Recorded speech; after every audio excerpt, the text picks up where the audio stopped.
incroyable. Super, incroyable. C'était de la grêle bien forte, hein, vraiment. Bonjour, bienvenue dans cette vidéo. On va tenter les vlogs un petit peu sur la chaîne YouTube, voilà. Donc je vais visiter un petit parc d'attractions qui s'appelle Energylandia. Bon, il est pas petit, je sais pas si vous en avez déjà entendu parler, il est juste incroyable en Europe. Voilà, il se trouve en Pologne, à Zator, voilà, entre Katowice et Cracovie.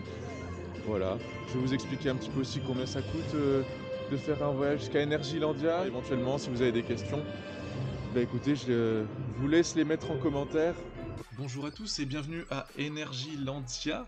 Nous allons tout d'abord commencer par l'Hyperion, un hypercoaster, tout en haut à droite du plan, à droite de l'entrée. Je vous laisse tout de suite avec quelques explications et la vidéo du coaster.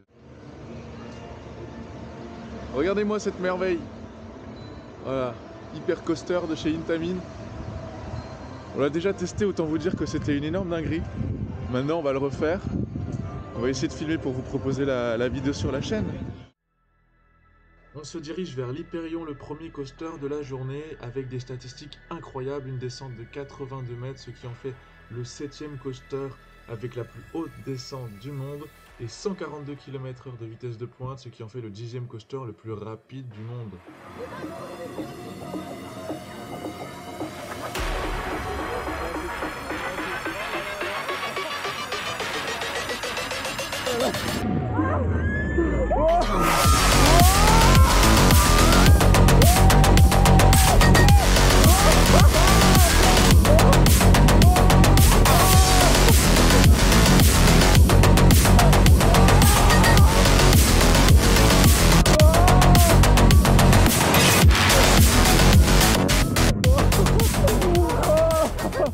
Super, incroyable. Mon avis sur l'Hyperion, incroyable.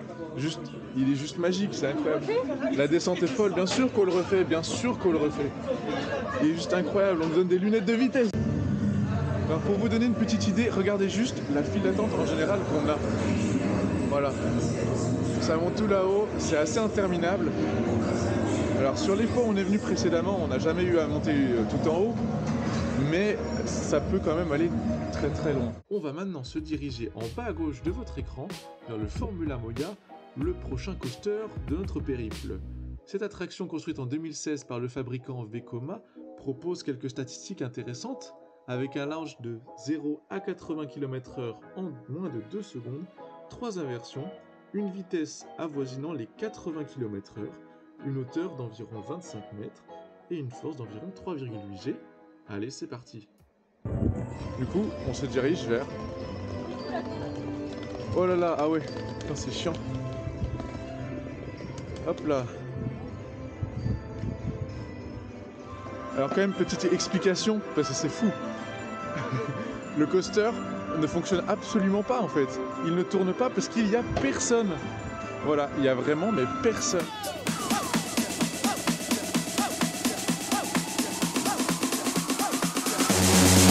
Let's hit the floor. Whoa. Let's hit the floor. Whoa. Let's hit the floor. Whoa. Bon écoutez, on vient de finir le Formula One Formula Moya. Voilà, petit Vekoma. Bon, il est très sympa, vraiment très doux. La première fois qu'on l'avait fait l'année dernière, il nous avait beaucoup plus secoué que ça. Mais là, voilà, très sympa, très très sympa.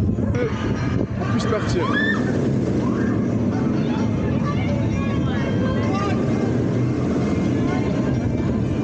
On a attendu environ 3 minutes qu'il y ait des gens qui montent, sinon on pouvait pas partir. Le wagon ne partait pas, il y avait pas assez de monde. Allez, c'est parti maintenant vers la zone dragon du parc que l'on retrouve tout en haut à gauche du plan. On retrouvera principalement le Super Coaster Zadra que je vous ferai découvrir dans quelques instants, la grande roue et des petits coasters et autres surprises en tout genre. Mais avant de continuer la vidéo, je vous invite à vous abonner, à liker la vidéo, à activer la cloche bien sûr, et à mettre un petit commentaire dans l'optique de m'améliorer pour les prochaines vidéos. Malheureusement, à cause du vent, le son de la vidéo est absolument horrible. Je vais donc devoir le couper et vous expliquer notre programme maintenant en décalé. Avant de nous diriger vers le Zadra que vous pouvez voir au fond de la vidéo, on va tester deux attractions très sympathiques. Tout d'abord le Dragon Coaster, petit coaster pour enfants. Mais avant tout ça, on se dirige vers le Frida, un Vekoma familial plutôt sympathique. That's just the way it is.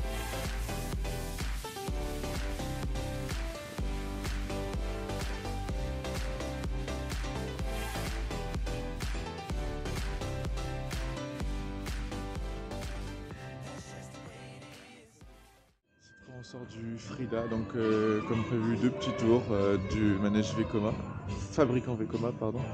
Voilà, donc c'est sympathique, très doux, voilà, on l'a fait à l'avant. Bon, mon petit point négatif, c'est qu'il faut absolument faire toute la queue, donc il faut marcher pendant environ 3 minutes, si on peut appeler ça vraiment un inconvénient. Il n'y a personne, vraiment, il n'y a personne, on est dans le wagon et on doit attendre plusieurs minutes entières qu'il y ait des gens qui viennent, c'est fou, c'est fou.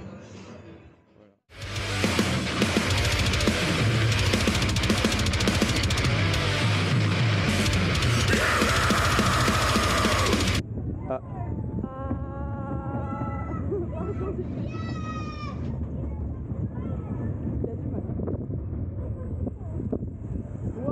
Bon bah écoutez, on sort du roller coaster Draken et bon bah c'est voilà une petite attraction toute simple pour enfants, vraiment il n'y a pas grand chose à dire dessus, si ce n'est que ça nous fait un coaster en plus de réaliser.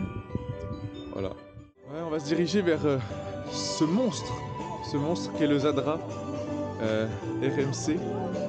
Et vraiment, c'est vraiment mon coaster préféré.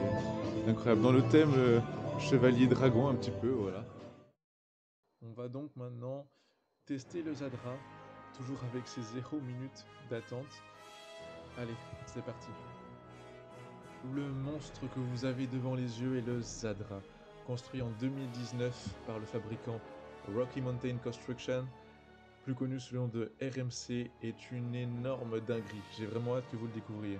Les statistiques parlent d'elles-mêmes.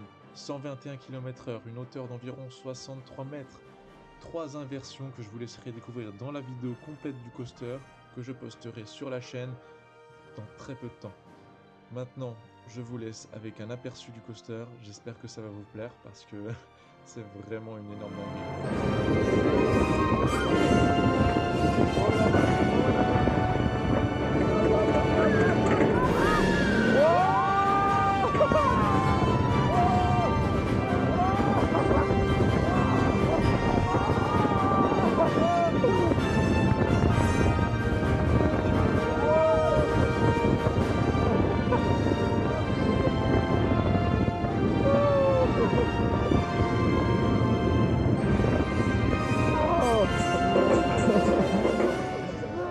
donc c'est juste fou.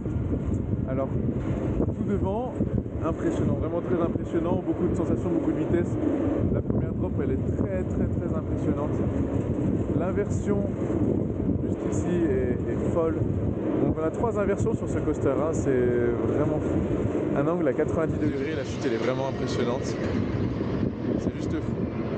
Voilà, vraiment. Et à l'arrière, la force est encore plus puissante. C'est vraiment mon coaster préféré, il n'y a rien à redire sur ça. C'est fou. C'est vraiment incroyable. Parlons un court instant du prix du ticket à Energylandia. Le parc, situé en Pologne, n'utilise pas l'euro, mais le PLN. Le prix moyen d'un ticket est le 149 PLN, ce qui correspond à 32 €, ce qui est absolument fou pour les attractions que le parc propose.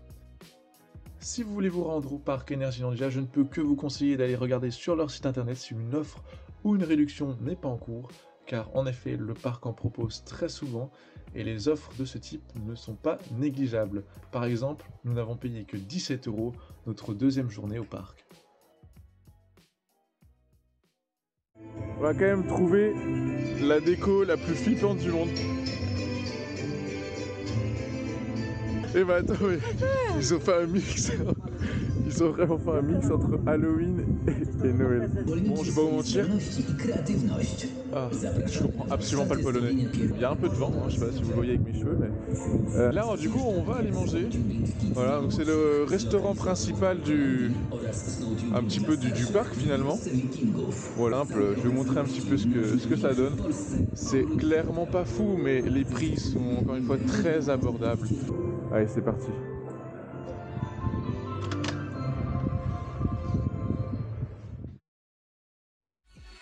Allez, pendant cette pause repas, je vous rappelle, il est super important de vous abonner, de liker la vidéo, de la commenter. Ça me fait énormément plaisir, ça m'aide pour faire grandir la chaîne et ça me motive à fond. Merci beaucoup. Le temps se couvre quand même pas mal, on a énormément de chance parce qu'ils annonçaient beaucoup de pluie toute la journée. On a quand même tenté le coup parce que bon voilà, on n'est pas à Energylandia tous les jours. Mais on a bien fait, pour l'instant on n'a pas eu de pluie encore, donc 14h, on croise les doigts. Je vais vous expliquer un petit peu comment marchent les casiers ici. Donc vous avez des bornes à l'entrée où vous pouvez acheter un petit bracelet avec un code barre qui vous permet d'ouvrir ce petit endroit. Hop là. Voilà.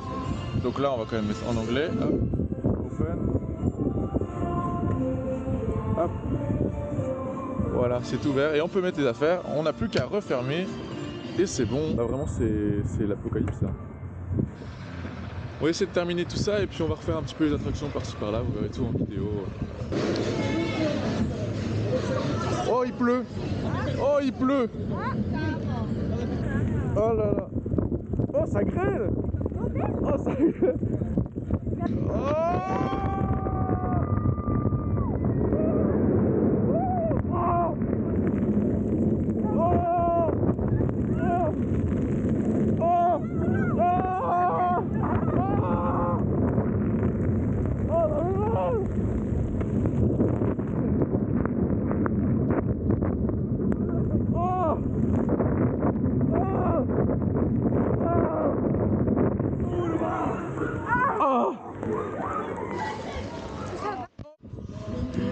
Alors pendant qu'on faisait tranquillement l'Hyperion, on s'est pris dès le lift de la grêle, ok?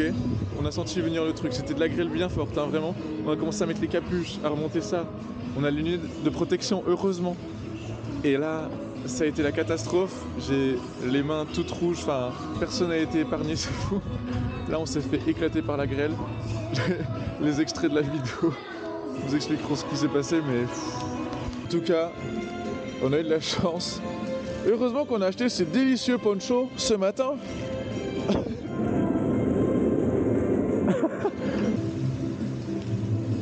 Ok, donc c'est l'enfer actuellement.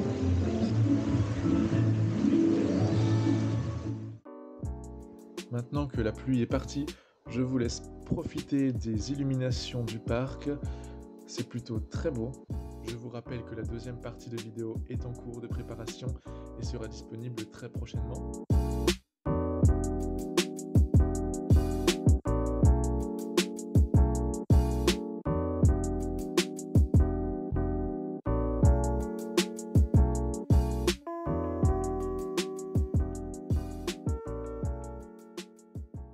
J'espère que vous avez aimé cette vidéo un peu spéciale, j'espère que j'en ferai un peu plus si le format vous plaît. On revient demain pour une deuxième journée, donc une nouvelle vidéo. Il y aura un nouveau quartier dans lequel on n'est absolument pas allé et des nouvelles attractions à sensations aussi qu'on n'a pas encore fait. En attendant, je vais poster les vidéos des attractions qu'on a faites aujourd'hui en entier sur la chaîne YouTube. Voilà. J'espère que ça vous a plu. Petit problème technique, mais ce n'est pas grave. Je vous invite à vous abonner, à liker la vidéo, à commenter encore une fois. Et merci beaucoup. On se retrouve très vite pour une nouvelle vidéo sur la chaîne. Allez, salut!